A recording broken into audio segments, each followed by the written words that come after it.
You know what concerned me, yo, is that it's June 2025, and whenever I get on social media for the brown community, it's not like a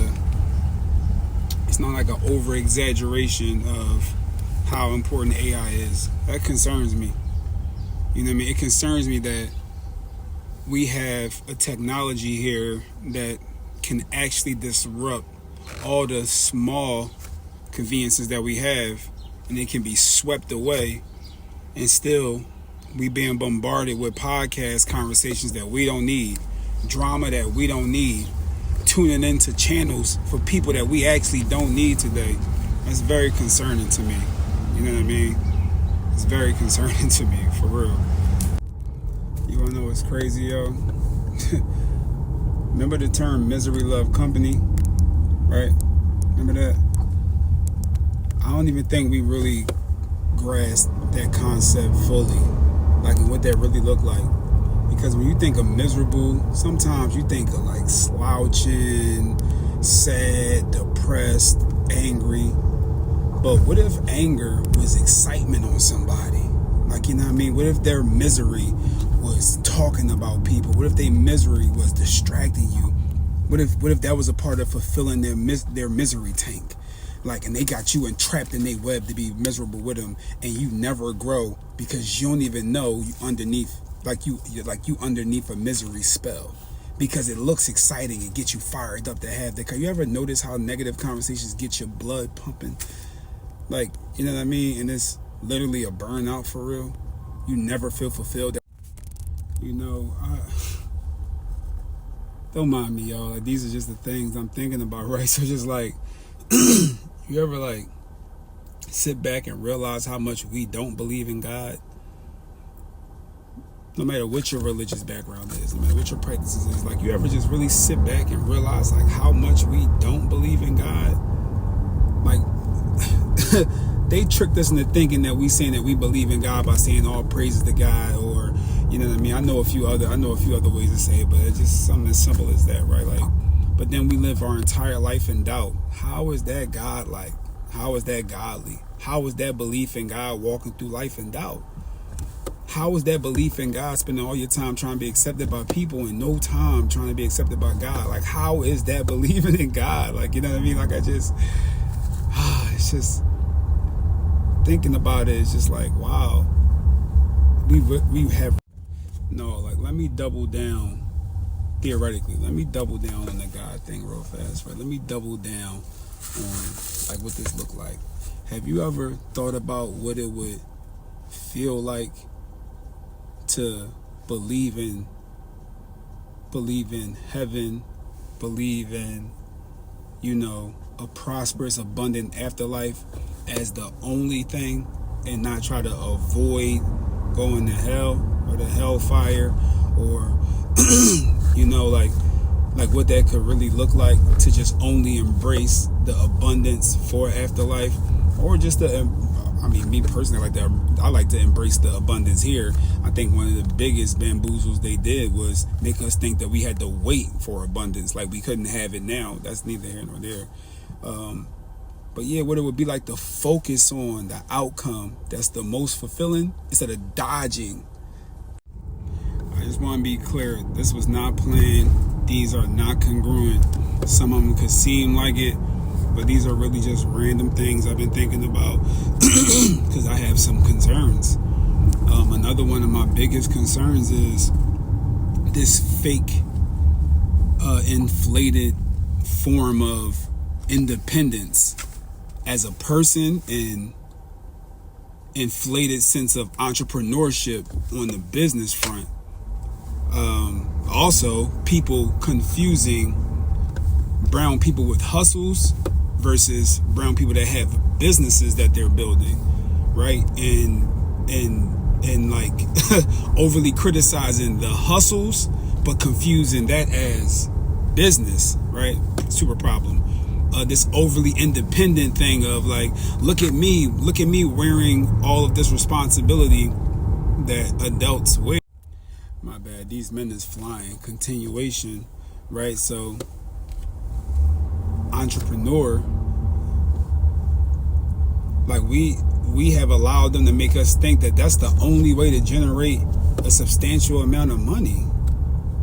Like, you know what I mean? You can for sure be an entrepreneur and go and work in somebody's company and help them build their company. Like, you can for sure go and partner and collaborate with another business. You don't have to try to take on all the business responsibilities by yourself, and you're not even that style of a person when it comes to handling those type of responsibilities. But then you don't want to work with anybody else, so it's like you'd rather just crash out on your own with your business than to help somebody build theirs and then be successful at that. It makes no sense. Like zero sense. Like, you know, so oh man, one of the big ones.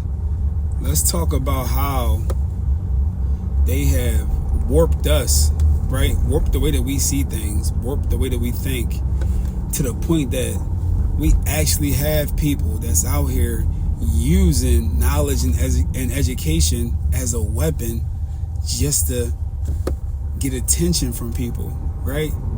Amazing word patterns, amazing charisma, fact checkers, right? No life results, no self-value, no self-worth, but hey, why even care to even pay attention to that, right? Like, that's not something important. They have attention. They sound really smart. They can do magic with their words, but they can't do magic with a result. Super crazy, right? Or I guess, you know, getting attention is a result. Not when you're getting attention and you can't really live off of it, meaning you're one economic issue. My bad, I couldn't just let this one leave. Meaning you're one economic collapse. You know, I said issue in the last one, collapse from losing everything. Meaning that all those words you know, all that terminology you know, and all them facts you know can't save your ass.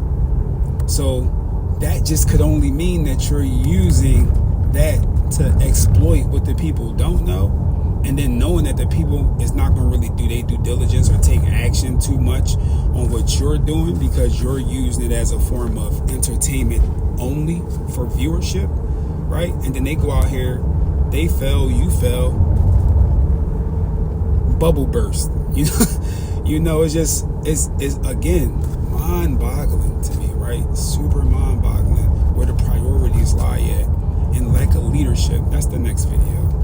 Lack of leadership, lack of responsibility. Language. I'm gonna be very specific here. I need you to pay attention, right? Leadership. That's what I was leaning into next. So that's what we hear at, right? Now, see, here's the thing about these terminologies, right? We have leadership. We do, right? We like to say that we don't have something, but we have it.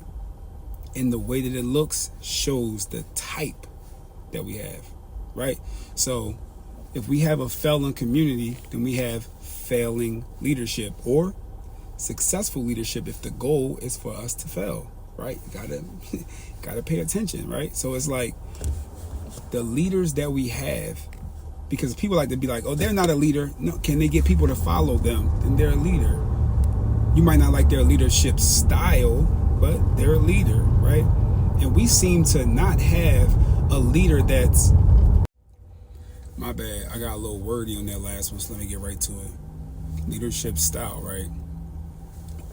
It seems to be very challenging to find a leader that has integrity, dignity, morale, vision, optimism, positive optimism, sternness, focus, directed discipline to get an outcome that we can benefit from, and forward motion that produces life, which means it promotes life, because that's important to me. That's the important distinction to me with everything. Does it promote life, push us forward, or do it take away life, kill us off, push us back? To me, that's important. That's an important distinction for me. It's just like, why do we have the leaders that don't care about shit like that? Another concern of mine is You know, I'm blessed and highly favored. Another concern of mine is that, you know, our infatuation with rebellion, but rebellion looks like accepting mediocrity. Rebellion looks like accepting self-hate. Rebellion looks like accepting destructive excuses. Rebellion looks like accepting ego in place of confidence. You know, rebellion looks like YOLO. You know, it's just like, I get it. Like, you know what I mean? Like, I probably get it more than most. I get the type of onslaught and attack that we constantly get, constantly. At some point in time, though, the pain is supposed to wake you up. Yeah. At some point, the pain is supposed to wake you up. Pain is an indication that something needs to change now. Right now. That's what pain is for. Pain is for sure a language, and it's the indication that something needs to change now, right? Example, my toothache. First and foremost, your tooth is aching, not because it's aching you, you're aching your tooth. The reason why that pain is bothering you, because it's letting you know the way that you're eating, whatever you're doing to your body has to stop, because this is the cause of whatever it is that you're doing. Clear. But somehow they have gotten us to think that we are to blame the pain and not the thing that causes the pain. I could have just scrapped that last video, but I'm gonna keep it. So let me clarify that. Pain, right? Pain is the result of whatever you're doing, which is the cause, right? It's literally the result, right? So, but that's at any point in your life, right? Pain, depression, right? Emotional hatred, right? Turned within. Something you did experience, you won't let it go, and now you're over obsessed with it. You're over obsessed with it, right? That's you turned inwards. The reason why it's bothering you so much is because you didn't do anything about it leading up into that, right? And maybe you didn't have any tools in your toolbox for that, right? Because that's for sure a thing when it comes to us. But these things are vital, and it's super vital to have a conversation about them, and nobody's talking about it. Listen, I'm not gonna lie, man. We had so much time to just be cute and bullshit. I don't think now is the time to be cute and bullshit. I don't think now is the time to want to spread a message and be hella attractive. Look at how I look. Make sure I look at the camera right. Make sure I'm entertaining. Make sure I'm funny. Make sure I lick my lips. We living in a time where as though jobs is about to be swept away, and our kids got to live in the communities amongst the people that's going to be losing them jobs. What you think that's going to look like? I hear outcries about crime now that people just don't want to do nothing about, but I hear outcries about it now. So what you think it's going to look like when all them people lose their jobs? And you might be one of the few that can still keep yours.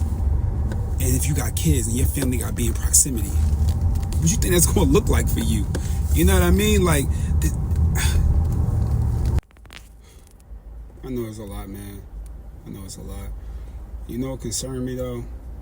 The super smart people that like to belittle the people who they think they smarter than, and like to throw around their intellect and their achievements and shit like that, and tell people how much they ain't doing or what they could be doing better, or always got something to say. It's just like, but you miserable, right? You not happy. Joy literally allergic to you or run away from you. Gratitude is nowhere near you. You couldn't even spell it if you wanted to and mean it when you spelt it. Like, you know what I mean? So it's just like you running around here and you using what they told you was acceptable knowledge and being hella judgmental. I know it's a lot, man. I know it's a lot. You know what concerned me though? The super smart people that like to belittle the people who they think they smarter than, and like to throw around their intellect and their achievements and shit like that, and tell people how much they ain't doing or what they could be doing better, or always got something to say. It's just like, but you miserable, right? You not happy. Joy literally allergic to you or run away from you. Gratitude is nowhere near you. You couldn't even spell it if you wanted to and mean it when you spelt it.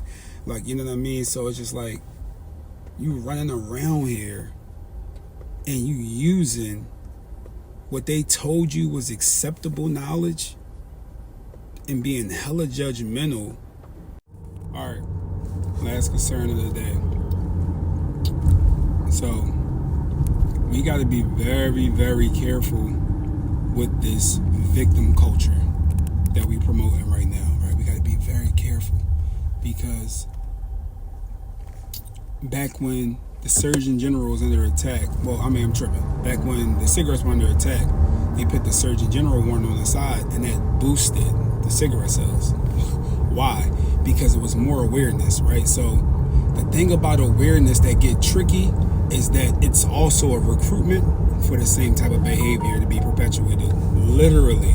Like, you know, and this is a fickle space, because it's like you have to make people aware, but at the same time you can't champion the thing that you want to destroy. You gotta starve it. You really gotta starve this shit. Like, you know what I mean? So it's like challenges, concerns. Yeah, I'm concerned.